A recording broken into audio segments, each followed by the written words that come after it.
Hello and welcome to my class. Friends, this is Kids English Connection by Angel and Ananya. Friends, as you know that today is day 2nd and in this video you will be learn some words of good manners. Friends, you know along with learning English language, knowledge of its scholarly education is also necessary, right? Friends, आपको good manners के बारे में ज़रूर पता होना चाहिए और आज की इस वीडियो में आप सीखने वाले हैं गुड मैनर्स के कुछ इम्पॉर्टेंट और basic words. Friends, like the Hindi language in English, it is not accustomed to live with the name in the talk, nor is it used with respectful words like you and they. In this, we don't even have the custom to say that. That's why Hindi speaking people, it has been here saying that English is a dry language. Friends, जैसे हम हिंदी में किसी के नाम के साथ जी लगाते हैं वैसे इंग्लिश में हम नहीं लगाते. मतलब इंग्लिश में कस्टम नहीं है जी लगाने का और इसमें हम रिस्पेक्टफुल वर्ड्स भी नहीं यूज़ करते, जिसे आप और वी जैसे वर्ड्स हम इंग्लिश में नहीं यूज़ करते हैं ना. इसलिए बहुत लोग जो हिंदी बोलते हैं उन्होंने बोला है कि इंग्लिश रूखी भाषा है because it uses the word you while talking to your elders, but this is not really the case. Although you and those words are not there in the English language. English, it is the practice, no speak. Etiquette on the matter and always keep this in mind. To learn truth and natural English. पर सच में ऐसा नहीं है. हालांकि हम English में you को तुम भी बोलते हैं और यू को आप भी बोलते हैं, पर इंग्लिश में मैनर्स हैं. और आज की इस वीडियो में मैं आपको उन्हीं मैनर्स के बारे में बताने वाली हूँ.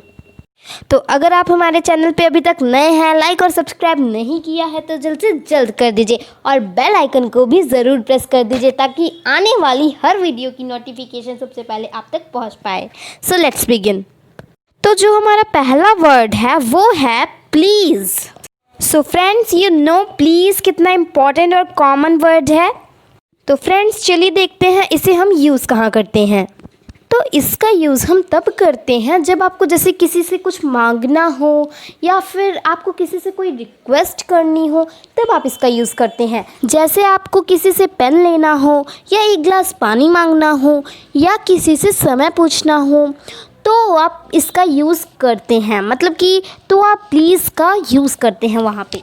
ओके, जैसे मैंने बोला ज़रा अपना पेन देना, तो इसे आप इंग्लिश में बोलेंगे give me your pen please, give me your pen please. तो यहाँ पे आपने देखा हमने प्लीज़ यूज़ किया क्योंकि हम किसी से कुछ मांग रहे हैं, है ना. या फिर आप ऐसे भी कहते हैं क्या मैं तुम्हारा पेन इस्तेमाल कर सकता हूँ, तो इसे आप इंग्लिश में बोलेंगे may I use your pen please, may I use your pen please.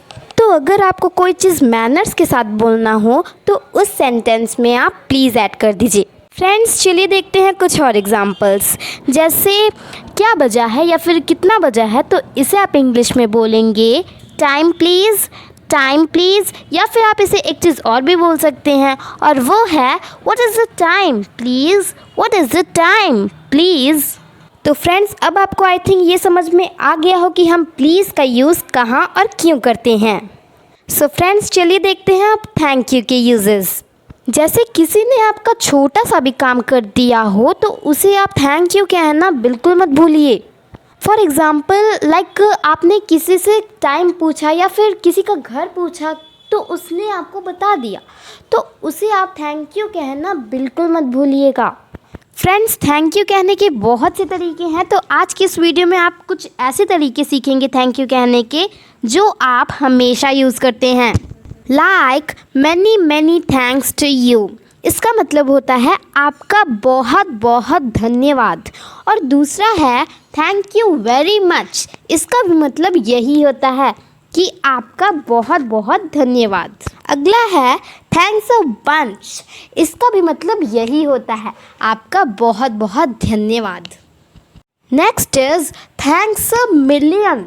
इसका मतलब होता है आपका लाख लाख धन्यवाद. सो फ्रेंड्स आपने देखे कुछ तरीके थैंक यू कहने के.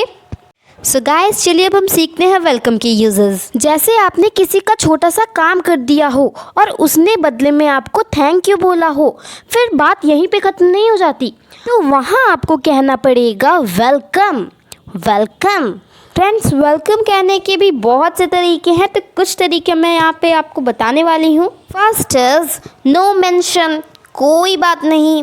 Second is it's all right, सब ठीक है। इट्स माई प्लेजर, इसमें मेरी खुशी है। इट्स फाइन, सब ठीक है। तो आपने देखा यहाँ पे मैंने आपको वेलकम कहने के 5 तरीके बताएं। ऑलराइट गाइस, चलिए अब हम सीखते हैं एक्सक्यूज़ मी कहने के यूजेस। जैसे कोई किसी से बात कर रहा हो और आपको भी उसी से बात करना हो, तो आप एक्सक्यूज़ मी कह के उससे बात कर सकते हैं। चलिए फ्रेंड्स एग्जाम्पल देखते हैं ताकि आपको अच्छी तरीके से समझ में आए।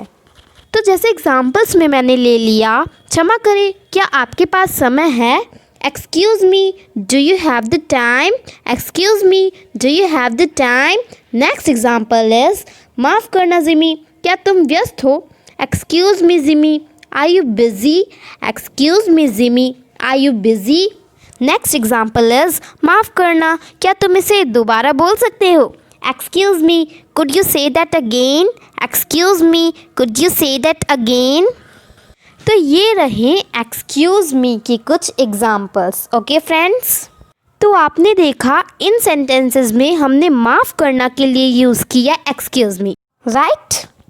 Alright guys, चलिए अब हम ये जान लेते हैं कि sorry कहने के uses.